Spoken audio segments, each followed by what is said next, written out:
Meyers would later move across the country, serving as Bishop of the Diocese of California in the Episcopal Church from 1967 to 1979. His liberal approach to Christianity made him a highly controversial figure in San Francisco's religious and political milieu, in much the same way that his gang outreach had made him a controversial figure in New York.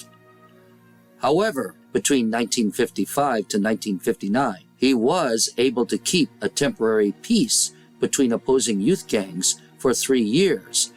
And when that peace shattered,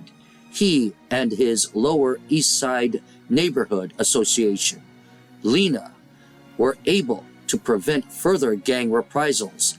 while containing the violence. Ironically, as Kilmer Meyers' calls for peace on the Lower East Side seemed to calm tensions in the wake of the murders of Teresa G. and Julio Rosario, 2 days later, on Tuesday, August 25, 1959, a little more than 13 miles to the east where the Lower East Side gang war had just occurred in Manhattan, Jamaica, Queens was where a 14-year-old boy, Ernest Elmore, was shot and wounded with a .32 caliber slug to his shoulder after that teen had left the location of an after-school dance, an aspect of that incident being eerily similar to what had been one of the root causes for the Lower East Side gang war that erupted 2 days earlier.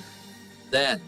5 days after that incident in Jamaica, Queens that wounded Ernest Elmore, a week after the Lower East Side gang war that took the lives of Teresa G. and Julio Rosario, across town in a Hell's Kitchen playground, another youth gang incident would take the lives of 2 16-year-old boys, Bobby Young and Tony Krzazinski, while injuring a third, Ewald Reimer, and emotionally scarring 2 others,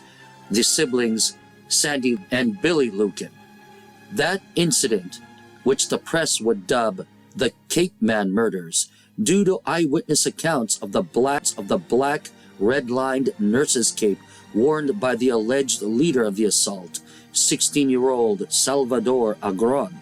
would later serve as the basis for an ill-fated Broadway musical play helmed by music legend Paul Simon decades later. These incidents in New York, along with reports of street gang attacks upon prominent members of Washington, D.C.'s political elite, notably the widow of the Secretary of Defense and the wife of the senator from South Dakota, as well as a gang beating visited upon Washington, D.C. patrolman William McGinnis in early September of 1959,